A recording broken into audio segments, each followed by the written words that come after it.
Paid प्रिव्ह्यूज.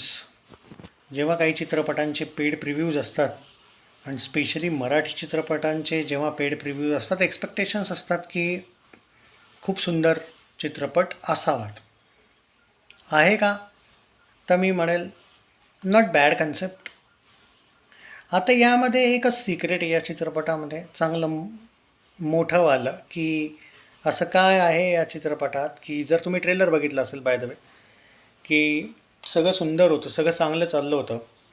ज्या व्यक्तीला, ज्या मुलीवर जेव्हा त्यांचा तो रिश्ता आला, लग्न त्यांचं ठरलं ऑलमोस्ट, आणि अचानक असं काय झालं की जो क्लायमॅक्स होता ट्रेलरचा, लक्षात असेल तुम्हाला.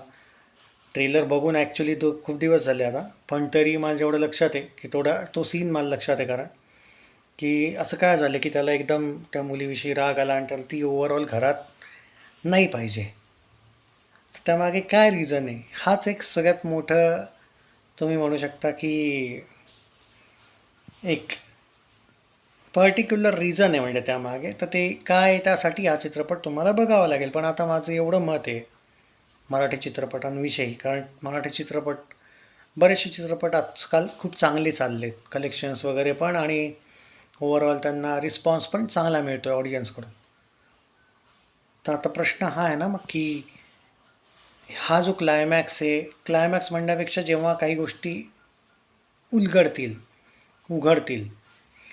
तेव्हा हे चित्रपटाचं जे रिझन आहे हे लोकांना कसं आवडेल. आणि माझं काय मत आहे माहिती आहे का, जेव्हा तुम्ही थिएटर्सला असे चित्रपट बघता, आता पेड प्रिव्ह्यूज आहेत, ती गोष्ट वेगळी की त्यांनी थोडंसं अट्रॅक्ट केलं आहे पेड प्रिव्ह्यूजच्या नावाखाली.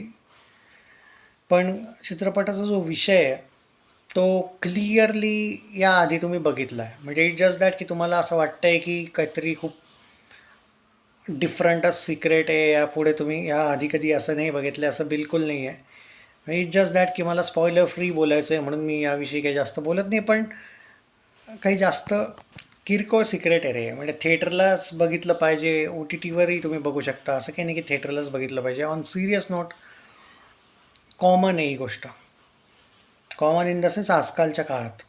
सो तुम्ही हा चित्रपट नक्की बघा. तिने ॲक्टिंग खूप सुंदर केली, त्याने पण जबरदस्त केली ॲक्टिंग वाईज, आणि सगळे कॅरेक्टर्स तुम्हाला लवेबल वाटतील, यात वाद नाही आहे. चित्रपटाचं म्युझिक आणि चित्रपटाची जी प्रोडक्शन व्हॅल्यू आहे याला मी फुल मार्क्स देईल. म्युझिक खूप मस्त वाटतं, बॅकग्राऊंड म्युझिक कंटिन्यू जे मध्ये मध्ये आहे ते खूप जबरदस्त वाटतं. या दोघांचे जे सीन्स दाखवलेत ना, एकमेकांशी जे डायलॉग, संवाद जे दाखवले ते खूप सुंदर आहे. म्हणजे चांगलं वाटतं. सुरुवातीला ज्या पद्धतीने इंट्रोडक्शन सीन आहे यांचा, तिथं हसणं लाजणं, जबरदस्त बॉन्डिंग यांची, कपल ॲज अ कपल ते खूप सुंदर वाटले, त्यात वाद नाही. स्टोरी वाईज, स्टोरी वाईज मी तुम्हाला म्हणजे इट जस्ट दॅट की मी काय सांगू आता. म्हणजे अरेंज मॅरेजमध्ये एक लग्नाचा एक, म्हणजे मी आता स्पॉइलर फ्रीच आहे. सो दोघांचा अरेंज मॅरेजसाठी तुम्ही म्हणतात की एक रिश्ता आला आहे असं समजा. ओके, त्यांचं ठरलं आहे लग्न, आणि सुरुवातीलाच त्याला, म्हणजे ती इतकी परफेक्ट आहे, ती स्वयंपाक चांगला बनवते, ती त्याचं एक तऱ्हेने त्याला सगळ्या काहीच कमी नाही पडू देत त्याला, ती कोणत्याही अँगलने ती त्याला त्याचं पण एवढा तिच्यावर डाऊट आहे की ती एवढी कशी परफेक्ट आहे, की म्हणजे त्यालाही थोडासा डाऊट येतो की म्हणजे जेवण चांगलं बनवती, बाकी पण सगळ्या गोष्टी इतक्या परफेक्ट आहे की कोणी इतकं कसं परफेक्ट असू शकतं, हे पण करेक्ट आहे. आयदर काही प्लॅन आहे तिचा की काही यामागे दुसरं रहस्य आहे. यासाठी हा तुम्हाला चित्रपट बघावा लागेल. आता त्यांचं लग्न होतं का नाही आणि का त्याला राग आला आहे तिच्यावर, या गोष्टी ज्या आहेत या ऑब्व्हियसली मी सांगू नाही शकत. तर मी या चित्रपटाला 5मधून 3 रेटिंग देईल, 3 रेटिंग्स. कारण काही गोष्टी आहेत ज्या या चित्रपटाच्या डिसअपॉइंट करतात, पण त्या आता मी आत्ता नाही सांगू शकत. पण 5मधून 3 रेटिंगला, आणि 3 रेटिंग वाईट नाही आहे मित्रांनो. म्हणजे चित्रपट तुम्ही बघितला. आता तो प्रश्न येतो की ओ टी टीचा वेट करायला पाहिजे की थिएटर्समध्ये बघायला पाहिजे की टी व्हीचा वेट केला पाहिजे, टी व्हीवर येईलच कधी ना कधी. इट्स अप टू यू मित्रांनो. हे पहा, मी एक तुम्हाला सांगतो, जर तुम्ही गर्लफ्रेंडसोबत बघत असाल हा चित्रपट रॅदर दॅन फॅमिली, तर एक खूप सुंदर टाईमपास म्हणून जबरदस्त आहे. म्हणजे जा. आता असं नाही की फॅमिलीसोबत नाही बघू शकत, पण मग तुम्ही फॅमिलीला सोबत घेऊन जाताय. आय डोंट नो प्रत्येकाचं कसं ओपिनियन असतं, काय त्यांना आवडेल का नाही.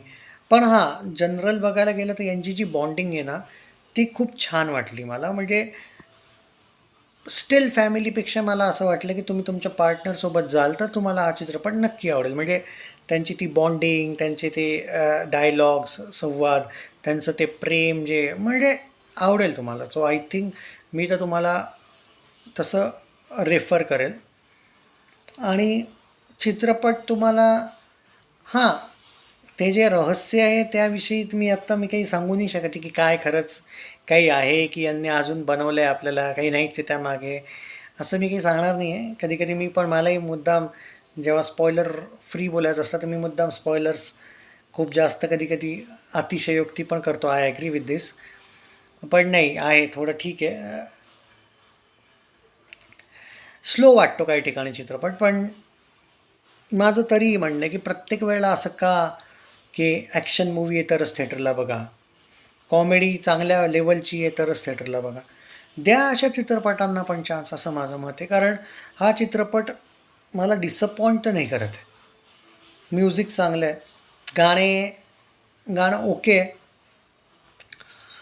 आणि ॲक्टिंग सगळ्यांची चांगली, यात वाद नाही, नो डाऊट ॲट ऑल.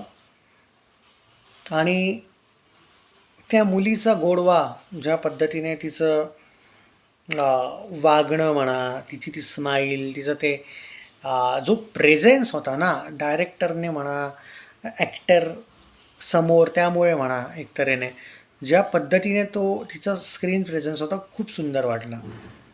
ती ते स्वप्न सुंदरी टायटल जे आहे ना ते तिला म्हणजे एक तऱ्हेने ती सिरियसली तिला सूट होतं ते. हां, आता पण त्यामागे काय आहे, रहस्य काय नाही, त्यासाठी तुम्हाला चित्रपट बघावा लागेल. आणि तरी मी तुम्हाला सजेस्ट करेल की थिएटरला बघा. आय मीन चला, काहीतरी डिफरंट आहे, युनिक आहे, बघा थिएटरला. कमीत कमी चित्रपटात एक गोष्ट नक्कीच चांगली आहे की तुम्हाला ते एक तऱ्हेने बांधून घेण्यासाठी चांगलं ठेवलं आहे. म्हणजे त्यांनी तो जो सस्पेन्स जो काय तो क्रिएट करायचा प्रयत्न केला, या व्हॉट एव्हर इट इज, मी त्यांनी सांगणार रिझन, ते अशा तऱ्हेने ठेवलं आहे की तुम्हाला जाणून घ्यायची इच्छा होते. तर मग थिएटर्समध्येच माझं तरी मत आहे की तुम्ही बघायला पाहिजे. पण आजकाल ती गडबड आहे की एका दिवशी जर तुम्ही 10-10 चित्रपट रिलीज कराल तर काय घंटा यार लोक करतील सपोर्ट, असंच प्रॉब्लेम आहे. सो बघा यार, sorry for that word, but त्यामुळे राग येतो मला की मग नंतर लोक रडत राहतात, चित्रपटाला सपोर्ट नाही मिळत. तुम्ही 10-10 करता यार चित्रपट सोबत रिलीज, ते तर नशीब की पेड प्रिव्ह्यूज आहेत, पण अर्थ नाही बाकी गोष्टींना. मग लोकांच्या नावाने नका ओरडू यार.